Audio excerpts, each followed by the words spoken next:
देश की राजधानी तो और भी मुश्किल वक्त से गुजर रही है। कोरोना के कहर से जूझ रही दिल्ली में ऑक्सीजन का गंभीर संकट पैदा हो गया है। दिल्ली सरकार ने कह दिया है कि अगर जल्द से जल्द अस्पतालों को ऑक्सीजन नहीं मिली तो दिल्ली में हाहाकार मच जाएगा। दिल्ली हाईकोर्ट ने भी कहा है कि अगर समय रहते कदम नहीं उठाए गए तो करोड़ों लोगों को हम खो देंगे।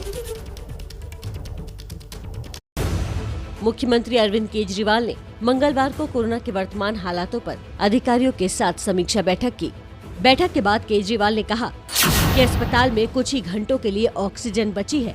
दिल्ली में ऑक्सीजन की सप्लाई सुनिश्चित करने के लिए युद्ध स्तर पर काम कर रहे हैं। हम केंद्र सरकार से भी लगातार बात कर रहे हैं। दिल्ली में बड़े स्तर पर ऑक्सीजन बेड्स बढ़ाने का काम भी जारी है।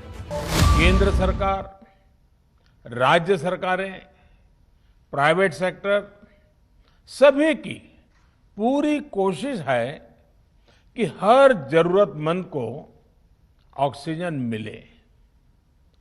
ऑक्सीजन प्रोडक्शन और सप्लाई को बढ़ाने के लिए भी कई स्तरों पर उपाय किए जा रहे हैं। वहीं उप मुख्यमंत्री मनीष सिसोदिया ने ट्वीट कर कहा कि ऑक्सीजन को लेकर सब अस्पतालों से फोन आ रहे हैं। अगर कल सुबह तक पर्याप्त मात्रा में अस्पतालों में ऑक्सीजन नहीं पहुंची तो हाहाकार मच जाएगा। शॉर्टेज है जिसका समाधान हम सबको निकालना होगा किसी न किसी तरीके से, अदरवाइज ये पेशेंट के लिए घातक साबित हो सकती है। ये ऑक्सीजन नहीं मिलेगी तो जाने जाएंगी, पर मेरे ख्याल में ऑक्सीजन जो है हमें प्रॉमिस किया कि ऑक्सीजन दे रहे हैं तो जाने बच जाएंगी। मनीष सिसोदिया ने आरोप लगाया कि ऑक्सीजन सप्लाई करने वाले लोगों को अलग अलग राज्यों में रोक दिया जा रहा है। ऑक्सीजन की सप्लाई को लेकर राज्यों के बीच जंगल राज्य न हो, इस पर केंद्र सरकार को बेहद संवेदनशील और सक्रिय रहना होगा।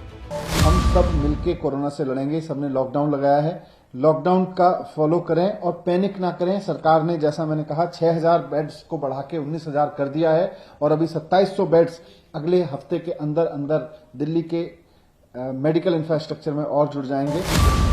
दिल्ली के ऑक्सीजन संकट पर कांग्रेस महासचिव प्रियंका गांधी ने ट्वीट कर सवाल उठा दिए हैं। प्रियंका ने कहा कि भारत में हर रोज 7500 मीट्रिक टन ऑक्सीजन बनता है। हम दुनिया में सबसे ज्यादा ऑक्सीजन बनाने वाले देशों में से एक है। कमी के पीछे ऑक्सीजन का ट्रांसपोर्ट न हो पाना है।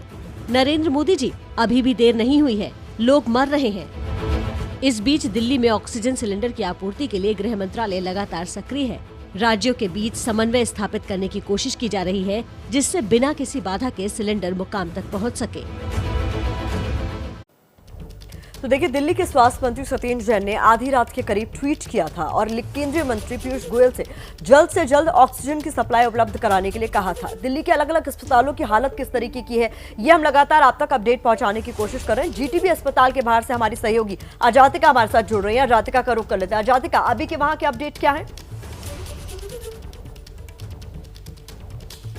जी बिल्कुल प्रतिमा, आपको बताएं कि करीबन 5 घंटे पहले दिल्ली के जो जीटीबी अस्पताल है वहां पर सिलेंडर्स जो हैं वो पहुंचा दिए गए थे, जहां पर 500 से ज़्यादा सीरियस पेशेंट्स एडमिटेड थे। और रात करीबन 2 बजे वहां पर जो रेजिडेंट डॉक्टर्स हैं उनसे भी हमने बात करी थी। उनका भी कहना था कि कई सारे पेशेंट्स जो हैं उनके लिए केवल आधे घंटे और 1 घंटे का ही उनके पास ऑक्सीजन सिलेंडर्स का स्टॉक बचा था, लेकिन 5 घंटे हो गए हैं तब से कई सारे पेशेंट्स तक जो ऑक्सीजन रिलीफ है टैंकर्स पहुंचा दिए गए थे उनके प्रेमाइसेस में। और ऐसे हमें कई सारे लोग जो हैं वो सुबह भी देखने को मिले जो रात का मंजर बताते हुए उनकी आंखें नम हो जाती हैं। वो उस रात का मंजर ध्यान करते हुए बेहद इमोशनल हो रहे थे, जिनका कहना था कि उनका पेशेंट ऐसी हालत में था कि उनकी ब्रीदिंग प्रॉब्लम बहुत ज़्यादा हो रही थी। उन्हें लग रहा था कि शायद बचाना उन्हें बेहद मुश्किल हो जाएगा। और ऐसे सिर्फ 1 या 2 नहीं बल्कि 500 से ज़्यादा पेशेंट्स हैं। तो आप ऐसे में उनकी जो व्यथा है वो समझ सकते हैं। और सत्येंद्र जैन जो कि हमारे मंत्री हैं, दिल्ली के स्वास्थ्य मंत्री, उनके ट्वीट के बाद में जो मंत्रालय है वो हरकत में आया था और दिल्ली के जीटीबी अस्पताल में करीबन 2 बजे के अराउंड 500 से ज़्यादा पेशेंट्स को रिलीफ दे दिया गया था। और फिलहाल कई सारे पेशेंट्स जो हैं वो रिलीफ में हैं। चलिए, ये राहत की बात अजातिका आपने बताई। बहुत शुक्रिया आपका तमाम अपडेट देने का। न पाबंदी हो न कोई हद हो तो बस खुद बनाई सरहद हो। ये मुहिम है परतों में छिपे हर सच की तलाश की, सियासत पर रखी पैनी नजर और आंख की, खबरों की दुनिया में एक जिम्मेदार आवाज की, जुर्म और जुल्म के खिलाफ हर बेबस के लिए इंसाफ की। जब कोई हद नहीं इंसानियत के लिए जज्बात की, जब कोई हद नहीं खुशियों और ख्वाब की, तब कोई हद क्यों हो नए नजरिए और बदलाव की।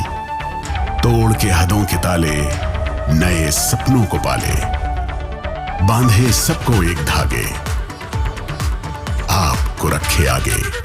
ABP news.